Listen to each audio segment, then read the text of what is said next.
7 ঘন্টার সিরিয়াল দ্বারায় যদি 500 টাকা তেল পাওয়া হয় তাহলে কি জীবন চলবে? আজকে সকাল 5:30টায় আসছি, 1 ঘন্টা দাঁড়িয়ে থাকার পরে ভাবলাম একটু সামনে যাই না আসি। পরে তখন ওরা বললো মাত্র তেলের গাড়ি দেখালো যে তেলের গাড়ি 9টায় যাবে, 12টায় তেল আসবে, 1টার পরে তেল পাবেন। আমি আসার সময় দেখে আসছি লোকজন দাঁড়িয়ে আছে। আবার কালকে আমি গেছি বিকেল 3টার সময়, আমি লাইন ছেড়ে চলে আসছিলাম, হালকা তেল ছিল। অন্য একজন সে রাত 10টার সময় তেল নিয়ে আসছে এখান থেকে।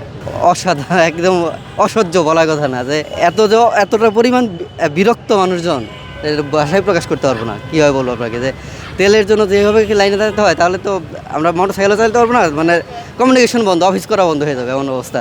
দাবি আমরা মানে সঠিকভাবে একটু টাইমলি তেলটা চাই, ঠিক এতটুকু পেলেই তো।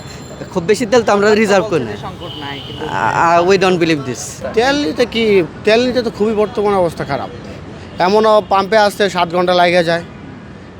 7 ঘন্টার সিরিয়াল দ্বারায় যদি 500 টাকা তেল পাওয়া হয় তাহলে কি জীবন চলবে? 500 টাকা তেলে একদিন বা 2 দিন। যদি আমরা তো ডেলিভারি ম্যান, তা আমাদের যদি যেদিন ডেলিভারি চাপ থাকে ওই দিনকে সর্বোচ্চ একদিনে শেষ হয়ে যায়, কারণ আমাদের পুরো ঢাকা সিটি কভার করতে হয়। আমাদেরই তো ভোগান্তিটা বেশি, প্লাস কাস্টমাররা তারা এসব বুঝে না যে তেলের সমস্যা। কাস্টমারদের তো টাইম মেনটেন করে ডেলিভারি দিতে হয়, যে তার একটা প্রোডাক্ট প্রয়োজন, যে সে 1 ঘন্টার মধ্যে তার একটা প্রোডাক্ট প্রয়োজন পড়তে পারে। এমন আছে আমরা 1 ঘন্টার মধ্যে তেল শেষ পাম্পে, তখন আমরা কী করি? ডেলিভারি দিতে পারতেছি না।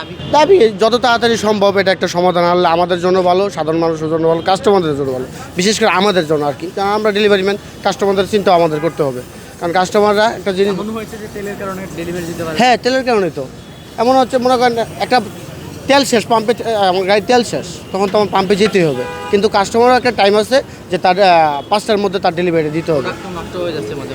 প্রোডাক্ট তো নষ্ট হয়ে গতকালকে আমাদের এক ডেলিভারি মানে 2টা প্রোডাক্ট নষ্ট হয়ে গেছে। 2টা প্রোডাক্টের প্রাইস হচ্ছে 2100 টাকা।